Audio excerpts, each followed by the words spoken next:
25 வயசுக்குள்ளே கல்யாணம் பண்ணிடணும், அப்போ தான் வந்து குழந்தை பெற்றுக்கிறது ஈஸி. 28 வயசு 29 வயசு அந்த மாதிரி வரும்போதே நிறைய பேருக்கு இந்த கருமுட்டையோட எண்ணிக்கை கம்மியாக இருக்குது. மாஸ்டர்பேஷன் பண்ணுறது கரெக்டாக தப்பா? நாங்கள் திரும்ப ரிப்பீட்டட் மாஸ்டர்பேஷனில் செகண்ட் டைம் கொடுக்குறாங்கன்னா சில சமயம் அதிகமாக கூட இருந்திருக்கு. இறந்த ஆண் உடல்ல இருந்து விந்தணுக்களை சேகரித்து திருப்பியும் அதை ரீயூஸ் பண்ணுற ப்ராசஸ் வந்து போயிட்டுருக்கு. இறந்து போனவங்கள்லேருந்து ஸ்பெர்ம் வெளியில் எடுக்கிறது பேர் போஸ்ட்யூமஸ் ஸ்பெர்ம் ரிட்ரீவர். இப்போ வந்து நார்மல் டெலிவரி அப்படின்னு கேள்விப்படுறதே அபூர்வமாக இருக்குது. அதுக்கு முன்னே முக்கிய காரணம் யார்? டாக்டர்ஸ்னு ஒரு பக்கம் சொல்கிறாங்க, இல்லை டாக்டர்ஸோட அலட்சியம்னு ஒரு பக்கம் சொல்கிறாங்க. குழந்தை பெற்றுக்கிறதா தள்ளி போடுறது அட்வைசபிளாக இல்லையா?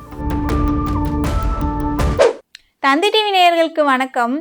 ஏன்டா பொண்ணா பிறந்தோம், எதுக்குடா மாதத்தில் இந்த நாள் வருது அப்படிங்கிற அளவுக்கு நம்மளை யோசிக்க வைக்கிறது தான் இந்த பீரியட்ஸ்.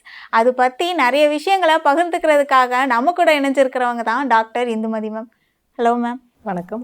இப்போது இர்ரெகுலர் பீரியட்ஸ் மெயினாக வர்றதுக்கு காரணம் என்ன மேம்? இர்ரெகுலர் பீரியட்ஸ்ன்னு தெரிஞ்சுக்கிறதுக்கு முன்னாடி முதல்ல ரெகுலர் பீரியட்ஸ்னால் எப்படி இருக்குன்றது தெரிஞ்சுக்கணும். இப்போ மென்சுரல் சைக்கிள் அப்படின்னு சொன்னோம்னா 28 நாள் 28 டேஸ் ஒன்ஸ் வர்றது வந்து ரெகுலர் பீரியட்ஸ். எல்லாருக்கும் ஆன் டாட் 28 டேஸ் 30 டேஸில் கரெக்டாக வரும்னு சொல்ல முடியாது. ஸோ அதனால் அதுக்கு ஒரு வேரியேஷன் இருக்குது. 28 ± 7 டேஸ் வந்து ரெகுலர் பீரியட்ஸ். அப்படின்னா என்ன அர்த்தம் அப்படின்னு பார்த்தா 21 டேஸ்லேருந்து 35 டேஸ் வரைக்கும் வர்றது நார்மல் தான். சில பேர் என்ன சொல்லுவாங்க, வந்து எனக்கு வந்து இர்ரெகுலர் பீரியட்ஸ்ன்னு சொல்லுவாங்க. கேட்டால் எவ்வளோ நாள் தள்ளி போகுதுன்னு கேட்டால் ஒரு 4 நாள் தள்ளி வரும், 5 நாள் தள்ளி வரும்னுவாங்க. அந்த 4 நாள் 5 நாள் எல்லாம் வந்து நார்மல் தான். ஸோ 21 நாளில் இருந்து 35 நாளைக்குள்ளே பீரியட்ஸ் வந்தது அப்படின்னா அது ரெகுலர் தான். இப்போ சில பேருக்கு வந்து சீக்கிரம் பீரியட்ஸ் வரும், லெஸ் தென் 21 டேஸ். இந்த 21 டேஸ்க்குள்ளனா இப்போ 1ஆம் தேதி பீரியட்ஸ் வருது, திரும்ப 18 வருது அப்படின்னா 21 டேஸ்க்குள்ளார வருது அப்படின்னா அதுக்கு வந்து பாலிமெனோரியா அப்படின்னு சொல்லுவோம். அதுக்கான ரீசன் அப்படின்னு பார்த்தோம்னா ஏதாவது அந்த இன்ஃபெக்ஷன் ஏதாவது இருந்தாலோ, இல்லை கருமுட்டையில் நீர்க்கட்டின்னு சொல்கிறது, அது மாதிரி நீர்க்கட்டி இருந்தாலோ இந்த ஃப்ரீக்வெண்ட்டாக பீரியட்ஸ் வர்றது வரும். ஒரு சில பேருக்கு 2 மாதத்துக்கு ஒரு தடவை 3 மாதத்துக்கு ஒரு தடவை தான் பீரியட்ஸே வரும். இல்லை சில சமயம் வந்து மாத்திரை கொடுத்தா தான் பீரியட்ஸே வரும். அந்த மாதிரி சுச்சுவேஷன் தான் வந்து என்ன ரீசன் அப்படின்னு பார்க்கணும். அதுக்கு நம்ம இதில் காமனாக காசஸ்ன்னு பார்த்தோம்னா வந்து பாலிசிஸ்டிக் ஓவரிஸ்ன்னு சொல்கிறது, பிசிஓடின்னு காமனாக சொல்கிறது. அதனால் பீரியட்ஸ் தள்ளி வரும். இல்லை ஏதாவது தைராய்டு ப்ராப்ளம்ஸ் ஏதாவது இருந்தது அப்படின்னாலும் பீரியட்ஸ் தள்ளி வரும். சிம்பிளஸ்ட் ரீசன் அப்படின்னு பார்த்தோம்னா உடம்பு வெயிட் கெயின் ஆகுறது. வெயிட் கெயின் ஆச்சு அப்படின்னாலுமே வந்து பீரியட்ஸு தள்ளி போகிறதுக்கான சான்சஸ் உண்டு. இப்போ ஒரு 50 கிலோ இருக்கிறவங்க கொஞ்சம் வெயிட் கெயின் ஆகிறாங்க, 65 கேஜி ஆகிறாங்க, இல்லை 70 கேஜிஸ் அந்த மாதிரி ஆகிறாங்க அப்படின்னா வந்து அவங்களுடைய பீரியட்ஸ் வந்து இர்ரெகுலர் ஆகும். திரும்ப அவங்க பேக் டு அவங்களுடைய பழைய வெயிட் வரும்போது பீரியட்ஸு ரெகுலரைஸ் ஆகிடும். ஓகே, யாரை கேட்டாலும் பிசிஓடி இருக்குது அப்படிங்கிறாங்க. பிசிஓடி பற்றி இன்னும் கொஞ்சம் தெளிவாக. பிசிஓடின்றது வந்து பாலிசிஸ்டிக் ஓவேரியன் டிசீஸ் அப்படின்னு சொல்கிறோம். பாலிசிஸ்டிக் ஓவேரியன் டிசீஸ்னால் இப்போ இந்த நார்மல் ஓவரிக்கும் பாலிசிஸ்டிக் ஓவரிஸ்க்கும் என்ன டிஃப்ரென்ஸ் அப்படின்னு பார்த்தோம்னா, நார்மல் ஓவரியோடைய வால்யூம் அப்படின்னு சொல்லும்போது அது வந்து 5 to 9 cc 9 ml அவ்வளோ தான் இருக்கும் ஒரு ஸ்கேனில் மெஷர் பண்ணும்போது. அதுவே பாலிசிஸ்டிக் ஓவரிஸ்ன்னு இருக்கும்போது அது ஒரு 12 mlக்கு மேலே இருக்கும், 20-25 cc அந்த மாதிரியெல்லாம் இருக்கும் மெஷர்மெண்ட். இந்த பாலிசிஸ்டிக் ஓவரிஸ்ன்னா வந்து அப்படியே சிஸ்ட் இருக்குது, ஒரு பெருசாக சிஸ்ட் இருக்குது, அதை வச்சுக்கிட்டே இருக்காங்க அப்படின்றது கிடையாது. இப்போ எப்படி ஃபேஸில் வர பிம்பிள்ஸ் இருக்குதோ அதே மாதிரி ஓவரியில் மல்டிப்புளாக சின்ன சிஸ்டாக இருக்கும். அந்த சிஸ்ட்டுன்னா அது எல்லாமே சிஸ்ட்டுன்னு கிடையாது, அத்தனையும் ஃபாலிக்கல்ஸ்ன்னு சொல்கிறது. அதாவது பிசிஓடி இருக்கிற பேஷண்ட்டுக்கு கருமுட்டை எண்ணிக்கை ஆக்சுவலாக அதிகமாக இருக்கும் இந்த இதில். ஸோ அதனால் வால்யூம் ஆஃப் ஓவரிஸும் அதிகமாக இருக்குது. இப்போ இந்த நார்மல் ஓவரிஸ்க்கும் இந்த பாலிசிஸ்டிக் ஓவரிஸ்க்கும் என்ன இதுன்னு பார்த்தோம்னா, நார்மல் ஓவரிஸில் இப்போ மந்த்லி கரெக்டாக அந்த 14th டே 15th டே வரும்போது ஓவுலேஷன்னு சொல்கிறோம். எக் ரிலீஸ் ஆகுது. எக் ரிலீஸ் ஆகும்போது நம்ம உடம்புல இயற்கையாக ப்ரொஜெஸ்ட்ரான் ஒரு ஹார்மோன் வருது. அந்த ப்ரொஜெஸ்ட்ரான் வந்த உடனே ப்ரொஜெஸ்ட்ரான் வேல்யூ குறையும் போது பீரியட்ஸும் வந்துடுது. ஆனால் பிசிஓடியில் இது நடக்காது. பிசிஓடியில் வந்து அந்த ஃபாலிக்கல் மெச்சூர் ஆகிறதுன்னு சொல்கிறோம், அந்த கருமுட்டை வளர்ச்சி இருக்காது, அதிலிருந்து கருமுட்டை ரிலீஸ் ஆகாது. ஸோ அந்த ப்ரொஜெஸ்ட்ரான் ஹார்மோனும் வர்றதில்லை. ஸோ அதனால் பீரியட்ஸும் வர்றதில்லை. இப்போ வெள்ளைப்படுதல் அப்படிங்கிற ஒரு விஷயம் வந்து சாதாரணமாக ஒன்று அப்படியே எடுத்துக்கலாமா, இல்லை அது கொஞ்சம் சீரியஸாக எடுத்துக்கணும் அப்படிங்கிற விஷயமா எடுத்துக்கலாமா? சாதாரணமாக எடுத்துக்கணும் அப்படின்னா, இப்போ நார்மலாகவே பீரியட், அதாவது ஒரு நார்மல் விமனுக்கு எந்தெந்த காலகட்டத்தில் வெள்ளைப்படும் பீரியட்ஸ் டைமில் எப்போ வரும் அப்படின்னு பார்த்தோம்னா பீரியட்ஸ் ஆனதுலேருந்து 14th டே 15th டே அந்த ஓவலேஷன் டைம்னு சொல்கிறோம்ல எக் ரிலீஸ் ஆகிற டைமில் ஒரு வாட்டரியாக தண்ணி மாதிரி ஒரு வெள்ளைப்படுறது நார்மல். அதே மாதிரி பீரியட்ஸ் வரத்துக்கு ஒரு நாள் 2 நாள் முன்னாடி கொஞ்சம் திக்காப்படும், அது வெள்ளைப்படுறது. இந்த 2 பீரியட்லேயும் வெள்ளைப்படுறது வந்து நார்மல். இது இல்லாமல் எப்போ வந்து அதை நம்ம ஒரு சீரியஸாக எடுத்துக்கணும், கன்சர்னாக எடுக்கணும் அப்படின்னு பார்த்தோம்னா எல்லா நாளுமே வெள்ளைப்பட்டுக்கிட்டே இருக்குது. பீரியட்ஸ் இல்லாத நாளில் எல்லா நாளுமே வெள்ளைப்படுது. கொஞ்சம் ரொம்ப அதிகமாக படுது. நம்ம வந்து பேட் யூஸ் பண்ணுற அளவுக்கு வெள்ளைப்படுது டாக்டர், எப்படி பீரியட்ஸ்க்கு யூஸ் பண்ணுறோமோ அது மாதிரி ஒயிட் டிஸ்சார்ஜே அவ்வளோ அதிகமாக இருக்குன்னுவாங்க. அந்த மாதிரி இருந்தாலும் இல்லை ஏதாவது ஸ்மெல் இருக்குது, அப்படி இல்லை கலர் சேஞ்ச் ஏதாவது இருக்குது, ஒயிட்டாக இல்லாமல் எல்லோயிஷாக இல்லை க்ரீன் கலரில் இருக்குது, இல்லை பிளட் ஸ்டெயின்டாக படுது, இந்த மாதிரியெல்லாம் இருந்ததுன்னா அது கன்சர்ன்டாக பார்க்கணும். சில பேருக்கு திரியாக தயிர் மாதிரி படும், அதெல்லாம் ஃபங்கல் இன்ஃபெக்ஷன் இருந்தால் அந்த மாதிரி படும். கூடவே வந்து இச்சிங்கும் இருக்கும் அந்த இதில். ஸோ இது வெறும் வெள்ளைப்படுறது வந்து ஒரு காரணம் இன்ஃபெக்ஷனாக இருக்கலாம், இன்னொரு காரணம் இது சீரியஸாகவும் இருக்கலாம். வெள்ளைப்படுறது வந்து ஒரு கேன்சர் சர்விக்ஸுன்றதுக்கு ஒரு சிம்டமாக எடுத்துக்கணும். கேன்சர் சர்விக்ஸ்னால் நம்ம இந்தியாவில் கர்ப்பப்பை வாய் புற்றுநோய் தான் காமனாக வருது, 2வது இடத்துல இருக்குது. ஃபஸ்ட்டு வந்து பிரஸ்ட் கேன்சர் விமனில் இந்தியாவில், 2வது இடத்துல வந்து கர்ப்பப்பை வாய் புற்றுநோய். ஸோ வெள்ளைப்படுது அப்படின்னா இந்த கர்ப்பப்பை வாய் புற்றுநோயெல்லாம் ஒரு சிம்பிள் டெஸ்ட்டு பாப்ஸ்மியர்னு சொல்கிறோம். அது வந்து எல்லா மேரிட் விமனும் ஒரு 30 வயசுலேருந்து 50 வயசில் இருக்கிறவங்க ஒன்ஸ் இன் எவ்ரி 3 இயர்ஸ் வந்து இந்த பாப்ஸ்மியர்ன்ற டெஸ்ட்டை வந்து பண்ணிக்கிறது நல்லது. இன்கேஸ் ஏதாவது அப்நார்மலாக இருந்ததுன்னா அந்த 3 இயர்ஸ் பீரியட் வரைக்கும் வெயிட் பண்ணக்கூடாது. டாக்டர் எப்படி அட்வைஸ் பண்ணுறாங்களோ அந்த ஃப்ரீக்வன்சியில் பண்ணிக்கணும். ஓகே. ஒரு நாளைக்கு எவ்வளோ நாப்கின் யூஸ் பண்ணலாம்? ஒரு நாளைக்கு எவ்வளோ நாப்கின் யூஸ் பண்ணுறதுன்றது வந்து ஒவ்வொருத்தவங்களுக்கும் பீரியட்ஸ் ஃப்ளோ எவ்வளோ படுதுன்றதை பொறுத்து தான் நம்ம சொல்ல முடியும். ஆவரேஜாக பார்த்தோம்னா நாப்கின் யூஸ் பண்ணுறது, நாப்கின் வந்து ஒன்ஸ் இன் 6 ஹவர்ஸ் கண்டிப்பாக சேஞ்ச் பண்ணணும். ஆனால் ஒரு நாள் ஃபுல்லாக ஒரே நாப்கின் இல்லை சும்மா 2 நாப்கின் அப்படி வச்சுருக்கிறது நல்லதில்லை. மேக்ஸிமம் 8 ஹவர்ஸ் ஆவரேஜாக, ஐடியல் டைம் வந்து 6 ஹவர்ஸில் சேஞ்ச் பண்ணுறது நல்லது. இந்த நாப்கின்னு சொல்கிறதுனால நான் சொல்கிறேன், நாப்கின்னு இந்த டாம்போன்ஸ் இதெல்லாம் யூஸ் பண்ணுறாங்க நிறைய பேர். இந்த நாப்கின் டாம்போன்ஸில் இது எல்லாத்துலேயும் வந்து நிறைய பேர் கேட்குறது என்னென்னா, நான் நாப்கின் யூஸ் பண்ணலாமா அப்படின்னு ஓபியில் வந்து கேட்குறாங்க. அது வந்து அதில் கேன்சர் இருக்குதுன்னு சொல்கிறாங்களே, வரும்னு சொல்கிறாங்களே, அதை பற்றி என்ன அப்படின்னு பார்த்தோம்னா அதில் இருக்குது தான். டயாக்சின்னு ஒரு கேன்சர் காசிங் ஏஜென்ட் வந்து நாப்கின்னை வந்து அது ஒயிட்டாக தெரியணுன்றதுக்காக அதை ப்ளீச் பண்ணுறாங்க. அந்த ப்ளீச்சிங் எஃபெக்டில் வந்து அந்த டயாக்சின்ற இது வந்து ப்ரொடியூஸ் ஆகும், ஒரு கெமிக்கல் சப்ஸ்டன்ஸு. அதனால் வந்து கேன்சர் ரிஸ்க் இருக்குது தான்.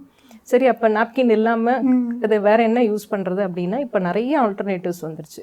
இந்த கிளாத் மென்சுரல் பேடுன்னு சொல்லி இப்போ கவர்மெண்ட்டே ப்ரொமோட் பண்ணுறாங்க. நிறைய என்ஜிஓ ஆர்கனைசேஷன்ஸ், ரோட்டரி இதெல்லாம் வந்து ஸ்கூல் கேர்ள்ஸுக்கெல்லாம் வந்து கிட் மாதிரி ப்ரொவைட் பண்ணுறாங்க. கிளாத் பழையபடியே வந்து எப்படி முன்னாடி கிளாத் யூஸ் பண்ணாங்களோ அதே மாதிரி போயிடுறது பெட்டர். இப்போ ஈவன் மேரிட் விமன் நிறைய பேர் என்னென்னா மென்சுரல் கப்ஸ்ன்னு யூஸ் பண்ணுறாங்க. மென்சுரல் கப்ஸை பற்றி நிறைய பேர் கேட்குறாங்க. இந்த மென்சுரல் கப்ஸ் வந்து நிறைய சைஸஸில் இருக்குது இந்த இதில். இப்போ அது வந்து ஃபஸ்ட்டு ஒரு இனிஷியல் ஒரு 2 or 3 பீரியட்ஸுக்கு யூஸ் பண்ணுறதுக்கு கொஞ்சம் கஷ்டமாக தான் இருக்கும் ஒன்ஸ். ஆனால் மென்சுரல் கப் யூஸ் பண்ணுறவங்களுடைய ஃபீட்பேக் என்ன அப்படின்னு பார்த்தோம்னா, திரும்ப நாப்கின் அவங்க லைஃப்பில் அதுக்கப்புறம் யூஸே பண்ண மாட்டாங்க, அவ்வளோ கம்ஃபர்டபுளாக ஃபீல் பண்ணுறாங்க. மென்சுரல் கப் வந்து ஒவ்வொரு பீரியட்ஸ் டைம்லேயும் யூஸ் பண்ணிவிட்டு அதை வாஷ் பண்ணி ப்ராப்பராக ஸ்டோர் பண்ணிவிட்டு நெக்ஸ்ட் பீரியட்ஸ்க்கு எடுத்துக்கிறாங்க. ஆனால் அதை யூஸ் பண்ணும்போது அது வந்து ரொம்ப காஸ்ட் எஃபெக்டிவ். இந்த இது இன்னொரு ஸ்டேட்மெண்ட்டும் இருக்குது மேம், யூஸ் பண்ணால் வந்து வெர்ஜினிட்டி போயிடும் அப்படி. அதனால தான் நான் மேரிட் விமன் யூஸ் பண்ணுறது நல்லதுன்னு சொன்னேன். நான் இது வந்து அன்மேரிட்க்கு நான் ரெக்கமெண்ட் பண்ணலை. ஓகே. இப்போ வந்து முந்தி காலத்துலேருந்து இப்போ உள்ள ஜென்ரேஷன் வரைக்கும் சொல்கிற ஒரு ஸ்டேட்மெண்ட் என்னென்னா வந்து 25 வயசுக்குள்ளே கல்யாணம் பண்ணிடணும், அப்போ தான் வந்து குழந்தை பெற்றுக்கிறது ஈஸி. ஏன்னா வந்து ஏஜ் அட்டன் பண்ணதுலேருந்து 10 வருஷம் வரைக்கும் தான் எக் இருக்கும், அதுக்குள்ளே மேரிட் பண்ணுறது வந்து சேஃபு அப்படின்னு சொல்கிறாங்க. அந்த ஸ்டேட்மெண்ட் உண்மையா? ஆக்சுவலி இப்போ இருக்கிற காலகட்டத்தில் வந்து 25 வயசுக்குள்ளே கல்யாணம் பண்ணிடுறது ஸ்டேட்மெண்ட் நல்லதுன்னு சொல்லுவேன் நான். உண்மையாக பொய்யான்றது தெரியாது, ஆனால் ஆக்சுவலாக சொல்லப்போனால் நல்லதுன்னு சொல்லுவேன். ஏன்னா இப்போ பெண்களில் வந்து பார்த்தோம்னா 25 மோர் தென் ஒரு 33, 35க்கு அப்புறமே அவங்களுடைய ஃபர்டிலிட்டி பேட்டர்ன் அப்படியே டிக்ளைன் ஆகிட்டே வர ஆரம்பிச்சிடும், குறைய ஆரம்பிச்சிடும். கருமுட்டையோடைய எண்ணிக்கை ஏஜ் அதிகமாக அது குறைஞ்சிக்கிட்டே வரும். நம்ம இப்போ எப்படி வந்து குரோனாலாஜிக்கல் ஏஜ் வயசு ஏறுது அப்படின்னா அது மாதிரி ஒரு ரீப்ரொடக்டிவ் ஏஜ்னு சொல்லுவோம். கருமுட்டையோடைய எண்ணிக்கையோட இது வந்து நம்பர்ஸ் கம்மியாயிட்டே போகும். ஆனால் இப்போல்லாம் வந்து ஒரு 28 வயசு 29 வயசு அந்த மாதிரி வரும்போதே நிறைய பேருக்கு அந்த கருமுட்டையோடைய எண்ணிக்கை கம்மியாக இருக்குது. இந்த இதில். இப்போ வந்து வரவங்கலாம் சொல்லுவாங்க, அந்த காலத்தில் கூட கூப்பிட்டுட்டு வரவங்கலாம் வந்து மதுரண்டா அம்மா வரவங்க, நாங்கள்லாம் அந்த காலத்தில் 9 பிள்ளை 10 பிள்ளை பெற்றோம், ஆனால் இப்போ ஒரு பிள்ளை பெற்றுக்கிறதுக்கே இவ்வளோ கஷ்டப்படுறாங்களே அப்படின்வாங்க. அவங்க கேட்குறது என்னன்னா, நான் வந்து எந்த பேட் ஹேபிட்ஸும் கிடையாது, ஸ்மோக்கிங் கிடையாது, ட்ரிங்கிங் கிடையாது, எந்த இதுவும் கிடையாது, ஆனால் எனக்கு ஏன் ஸ்பெர்ம் கவுண்ட் கம்மியாச்சு அப்படின்னு கேட்குறாங்க. நான் ஹெல்த்தி லைஃப் ஸ்டைல் தானே இருக்கிறேன், நான் ஒழுங்காக தானே சாப்பிட்றேன், எப்படி கம்மியாச்சுன்னா சில விஷயம்லாம் நம்ம கண்ணுக்கு தெரியாமல் நடந்துக்கிட்டே இருக்குது. முன்ன அந்த காலத்துலலாம் செல்ஃபோன் கிடையாது, லேப்டாப் கிடையாது, ஐபேட் கிடையாது. இப்போ அதெல்லாம் யூஸ் பண்ணுறோம், மடியிலே லேப்டாப் வச்சு யூஸ் பண்ணுறோம், ஆட்டோமேட்டிக்காக அந்த ஹீட்டு இது எல்லாமே. ஸோ ஸ்பெர்ம் கவுண்ட்டு கம்மியாகுது. இது எல்லாமே ரேடியேஷன் எக்ஸ்போஷர் மாதிரி. சிக்கனில் வந்து ஃப்ளெஷ்ஷியாக இருக்கணுன்றதுக்காக ஹார்மோன் இன்ஜெக்ட் பண்ணி கொடுக்குறாங்க. இதை சாப்பிட்றதுனால என்ன ஆகுது, சின்ன வயசுலேயே வந்து உடல் பருமன், ஒபிசிட்டி வருது, அவங்களுடைய ஹார்மோனல் இதெல்லாம் டிஸ்டர்ப் ஆகுது, ஆல்ட்ரு ஆகுது, இர்ரெகுலர் பீரியட்ஸ் வருது. ஸோ இதெல்லாம் இது சரி. வெஜிடேரியன் ஃபுட்டாவது நார்மலாக இருக்கான்னு பார்த்தா ஃப்ரூட்ஸு, வெஜிடபிள்ஸு எல்லாத்துலேயும் அடல்ட்ரேஷனு, பெஸ்டிசைட்ஸ்ன்னு வருது.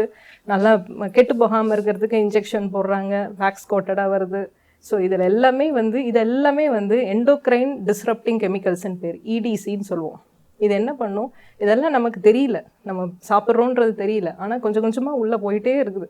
போகிறதுனால நம்மளுடைய ஹார்மோன் சிஸ்டம் நார்மலாக ஃபங்க்ஷன் ஆகிறத வந்து தடை செய்யுது. ஸோ இதனால் கருமுட்டை எண்ணிக்கை சரி, ப்ளஸ் ஜென்ஸில் வந்து ஸ்பெர்ம் கவுண்ட்டு சரி, இதெல்லாம் குறைஞ்சிக்கிட்டே வருது. ஸோ அதனால் இந்த ரீசன் எல்லாம் நமக்கு தெரியாமல் நடக்கிறதுனால இந்த என்விரான்மெண்ட்டில் தான் நாம் இருக்கிறோம். ஸோ அதனால் இந்த காலகட்டத்துக்கு 25 வயசுக்குள்ள கல்யாணம் பண்ணுறது நல்லதுன்னு தான் நான் சொல்லுவேன். இப்போ வந்து எங்கள் பாட்டிலாம் வந்து என்கிட்ட கதை சொல்லும்போது, நான் வந்து வீட்டிலேயே வந்து குழந்தை பெற்றுக்கிட்டேன் அப்படின்னு சொல்லியிருக்காங்க. இப்போ வந்து நார்மல் டெலிவரி அப்படின்னு கேள்விப்படுறதே அபூர்வமாக இருக்குது. முக்கிய காரணம் யார்?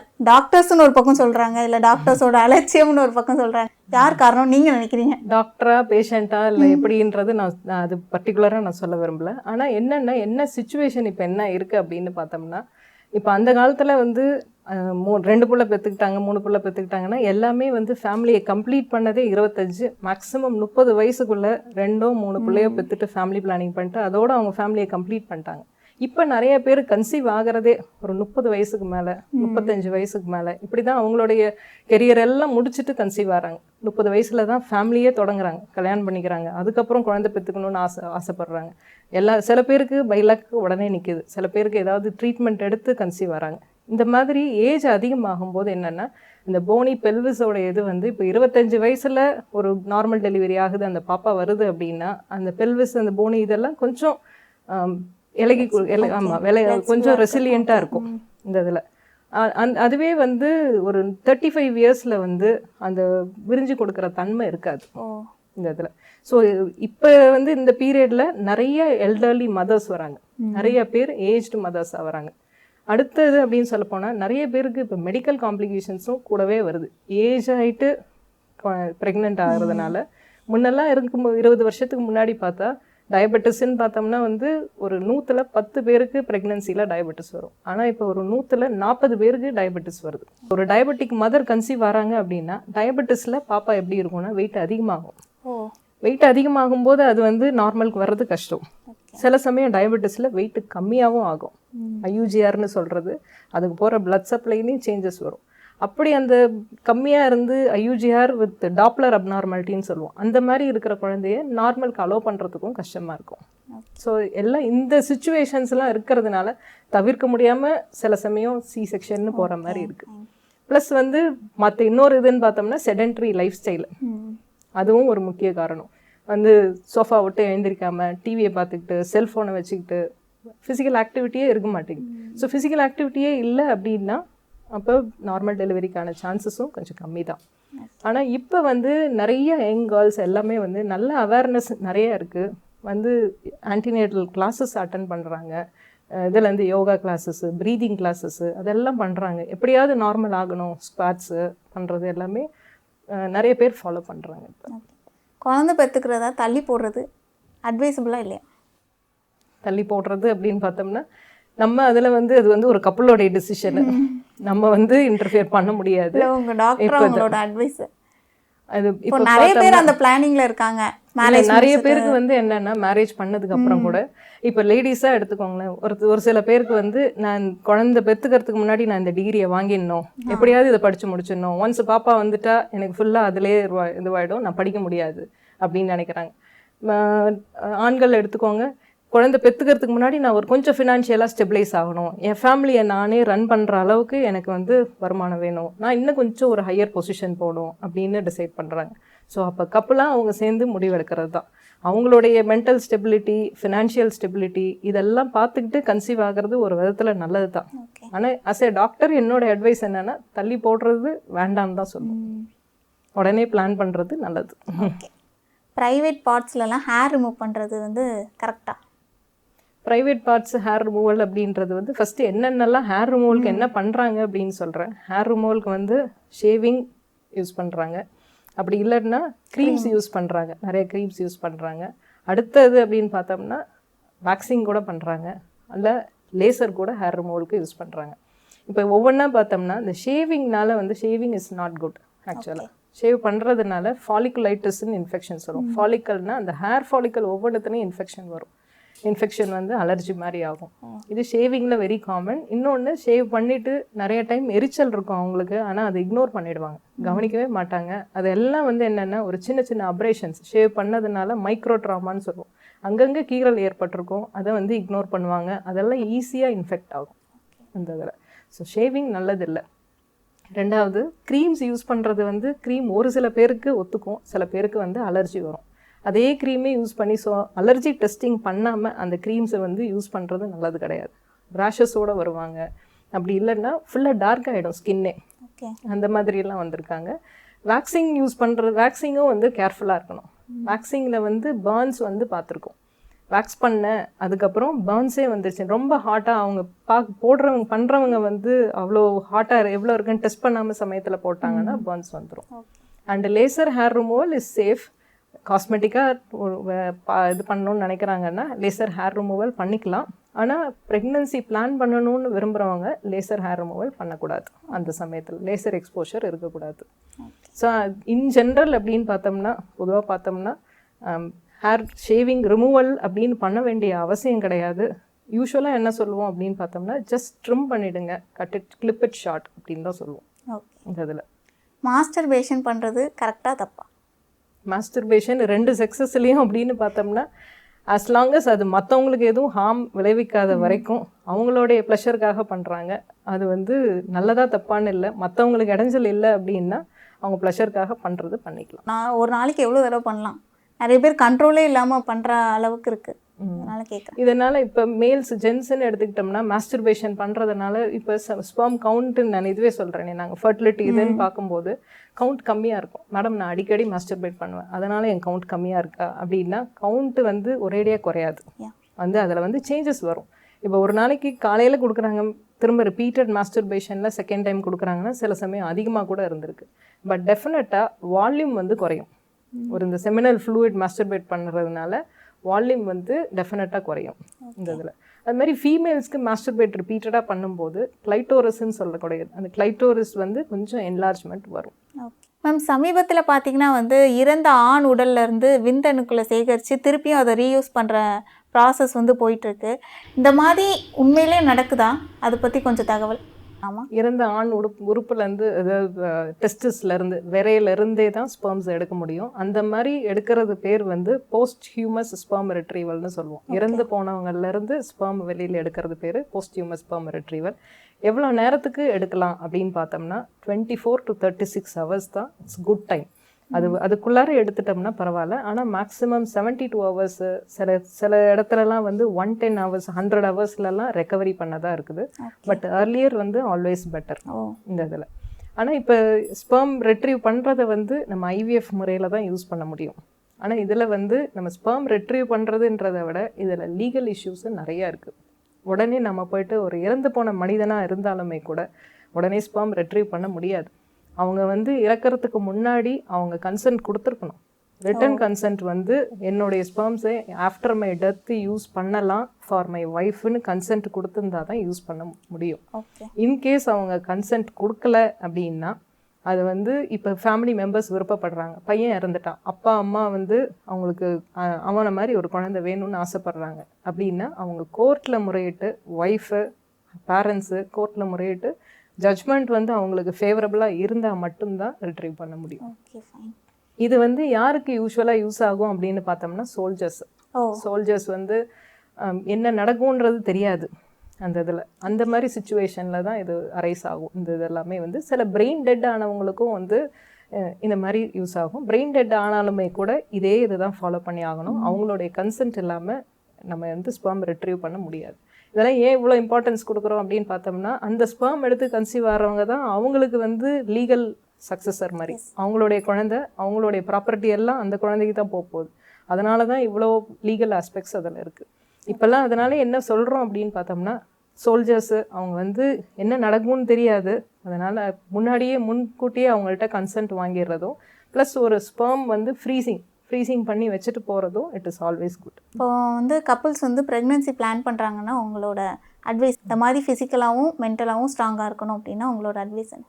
மென்டலாக ஸ்ட்ராங்காக இருக்கிறது நம்ம கையில் இல்லை.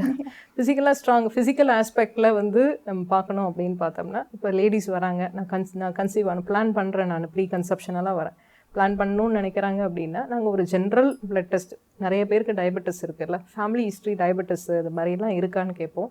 இவங்களுடைய தைராய்டு பேசிக்காக இவங்க ஹீமோகுளோபின் எவ்வளோ இருக்குது, இவங்க கர்ப்பத்தை தாங்கக்கூடிய அளவுக்கு இவங்க ஃபிசிக்கலி ஃபிட்டா அப்படின்னு பார்த்துக்கிறதுக்காக இவங்க சுகரு, இவங்களுடைய ஹீமோகுளோபின், தைராய்டு, ஒரு பேசிக் இது யூட்ரஸ் கர்ப்பப்பையெல்லாம் எப்படி இருக்குன்றதை செக் பண்ணிப்போம். பண்ணிவிட்டு ப்ளஸ் ப்ரொசீட் பண்ண தான் சொல்லுவோம். எப்பயுமே மேரேஜ் ஆகிட்டு ஒரு 1 இயருக்குள்ளார ட்ரீட்மெண்ட்டுன்னு ஸ்டார்ட் பண்ண மாட்டோம். 80 to 85% ஆஃப் கப்புள் வந்து நேச்சுரலாக எதுவுமே பண்ணாமல் விட்டாலே நேச்சுரலாக கன்சீவ் ஆவாங்க. 1 இயர் பீரியட் ஆஃப் டைமில் சொல்கிறேன். 80 to 85%. எப்பயும் வந்து லேடிஸ் வந்து ப்ரீ கன்செப்ஷனெல்லாம் ஃபோலிக் ஆசிட் கண்டிப்பாக எடுக்க ஆரம்பிக்கணும். இந்த ஃபோலிக் ஆசிட் எடுக்கிறதுனால நிறைய குழந்தைக்கு வரக்கூடிய நியூரல் டியூப் டிஃபெக்ட்ஸ் அப்படின்னா முதுகு தண்டுவலை டிஃபெக்ட்ஸ் எல்லாமே வந்து அவாய்ட் பண்ணலாம் இதனால். ஸோ இதை வந்து நாங்கள் ஃபோலிக் ஆசிடை வந்து என்கேஜ்மெண்ட் பில்னே சொல்லுவோம். இந்த இதில் என்கேஜ்மெண்ட் பில்னா நிச்சயதார்த்தம் எப்போ ஆனதுலேருந்து இந்த ஃபோலிக் ஆசிட் ஸ்டார்ட் பண்ணிடணும். ஒரு 3 மாதம் ப்ரையராகவே பிளான் பண்ணுறதுக்கு முன்னாடி ஸ்டார்ட் பண்ணுறது இட் இஸ் ஐடியல். ஓகே. இப்போ வந்து இர்ரெகுலர் பீரியட்ஸ் வருது, அவங்களுக்கு வந்து ப்ரெக்னென்சி வந்து ஒரு கஷ்டமான விஷயமா இருக்குமா? இர்ரெகுலர் பீரியட்ஸு நான் என்ன சொல்லியிருந்தேன், இர்ரெகுலர் பீரியட்ஸில் மெயினாக எக் ரிலீஸ் ஆகிறது எப்போன்னு தெரியாது. ஆனால் வந்து என்னென்னா ஃபாலிகுலர் ஸ்டடி, இந்த மாதிரி யூரின் எல்ஹெச், அந்த மாதிரி ஒரு கிட்ஸ் எல்லாம் அவைலபிளாக இருக்குது. யூரின் எல்ஹெச்ன்றது வந்து எக்ஸாக்டாக எப்போ ஓவலேஷன் நடக்குதோ அதுக்கு 24 hours முன்னாடி நம்ம எப்படி ப்ரெக்னன்சி டெஸ்ட்டில் வந்து பாசிட்டிவ்னு பார்க்குறோமோ அதே மாதிரி யூரின் டெஸ்ட்டு வீட்டிலே போட்டு பார்த்துக்கலாம். அப்படி இல்லை எக் ரிலீஸ் ஆகிறது எப்போன்னு தெரியணும் அப்படின்னா ஃபாலிகுலர் ஸ்கேன் இருக்குது. அந்த ஸ்கேனில் வந்து கருமுட்டை வளர்ச்சி என்றைக்கு இருக்குதுன்னு பார்த்துக்கிட்டு அது மாதிரி அப்போ டைம்டு இன்டர் கோர்ஸ் மாதிரி பிளான் பண்ண சொல்கிறோம். யூஸ்வலாக பார்த்தோம் அப்படின்னு பார்த்தோம்னா ரெகுலராக பீரியட்ஸ் வரவங்கள விட இர்ரெகுலராக பீரியட்ஸ் வந்து வரவங்கள கன்சீவ் ஆக வைக்கிறது கொஞ்சம் லிட்டில் ஈஸியர் ஜாப். இப்போ வந்து காலேஜ் டைமில் வந்து நான் வந்து பீரியட்ஸில் வந்து எனக்கு ரொம்ப வலியாக இருக்கும். நான் வந்து சுருண்டு போய் கிடப்பேன். என் ஃப்ரெண்டு பார்த்தீங்கன்னா ஜாலியாக ஸ்நாக்ஸ் சாப்பிட்டு அவங்க ஃப்ரீயாக இருப்பாங்க. அவளுக்கும் பீரியட்ஸாக தான் இருக்கும். இப்போ வலி வந்து குறிப்பிட்ட ஆளுக்கு மட்டும் எதுக்கு வருது? வலி வந்து குறிப்பிட்ட ஆளுக்கு மட்டும் வர்றதில்ல, ஒவ்வொருத்தருடைய அவங்களுடைய பெர்செப்ஷன் வேறையாக இருக்கும். முதல்ல இந்த பீரியட்ஸ் பெயின் எதனால் வருது அப்படின்னு பார்த்தோம்னா, இது வந்து ப்ராஸ்டோகிளாண்டின்னு ஒரு ஹார்மோன் ப்ரொடியூஸ் ஆகும். ஹார்மோன் செக்ரேட் ஆகிறதுனால அது யூட்ரஸில் போய் ஆக்ட் பண்ணி யூட்ரஸை கண்ட்ராக்ட் பண்ணும். எப்படி டெலிவரி சமயத்தில் யூட்ரஸ் கண்ட்ராக்ட் பண்ணி பாப்பாவை வெளியில் தள்ளுதோ அது மாதிரி இதில் இருக்கிற பிளட் கிளாட்ஸ், அந்த டெப்ரீஸ்ன்னு சொல்லுவோம், அந்த லைனிங் எல்லாம் ஷெட் ஆகி வெளியில் தள்ளுறதுக்கு பார்க்கும். வெளியில் தள்ளும் போது அது கண்ட்ராக்ட் ஆகிறதுனால வர பெயின் தான் வந்து பீரியட்ஸ் பெயினை வந்து டிஸ்மெனோரியான்னு சொல்லுவோம். இது வந்து சில சமயம் வந்து எந்த வித ரீசனுமே இருக்காது. பீரியட்ஸ் பெயின்னு வருவாங்க, சரி வேறு ஏதாவது அப்நார்மாலிட்டி இருக்கா, ஏன் உங்களுக்கு பீரியட்ஸ் பெயின் இருக்குது அப்படின்னு பார்த்தோம்னா எந்த வித ரீசனுமே இருக்காது. அந்த ஹார்ஸ் நேரோவாக இருக்கிறதுனால யங் கேர்ள்ஸ்க்கு அந்த மாதிரி பீரியட்ஸ் பெயின் வர்றது உண்டு. எல்லா பெயினுக்குமே வந்து மாத்திரை போடணும்னு அவசியம் கிடையாது. சில ஹோம் ரெமெடிஸும் அந்த மாதிரியுமே வந்து ஃபாலோ பண்ணிக்கலாம். சின்ன சின்ன எக்ஸசைசஸ் அந்த மாதிரி பண்ணலாம். எல்லோரும் என்ன பண்ணுவாங்க, இது ஒரு மித் என்னென்னா பீரியட்ஸ் டைமில் எக்ஸசைஸ் பண்ணக்கூடாது, ஸ்டாப் பண்ணிடணும் அப்படின்னு. அந்த நேரத்தில் கரெக்டாக இருக்கும். ஆனால் பீரியட்ஸ் டைம்லேயே எக்ஸசைஸ் கண்டினியூ பண்ணலாம். யோகா பண்ணுறீங்களா, கண்டினியூ பண்ணுங்கள். வாக்கிங்கு, என்ன எக்ஸசைசஸ் நீங்கள் பண்ணுறது எல்லாமே வந்து டியூரிங் பீரியட்ஸும் நீங்கள் விளையாடுறீங்களா, டென்னிஸ் விளையாடுவீங்களா, அது எல்லாமே நீங்கள் கண்டினியூ பண்ணலாம் டியூரிங் பீரியட்ஸ். அப்போ அதையும் மீறி பெயின் இருக்குது அப்படின்னா பேரஸ்டமால் அது மாதிரி மெடிசன்ஸ் எடுத்துக்கலாம். ரொம்ப பெயின் இருக்குன்னா அதுக்கான ரீசன் என்ன அப்படின்றதையும் பார்க்கணும். Okay ma'am, thank you ma'am. Thank you. செய்திகளை உடனுக்குடன் தெரிந்து கொள்ள உடனே சப்ஸ்கிரைப் பண்ணுங்க.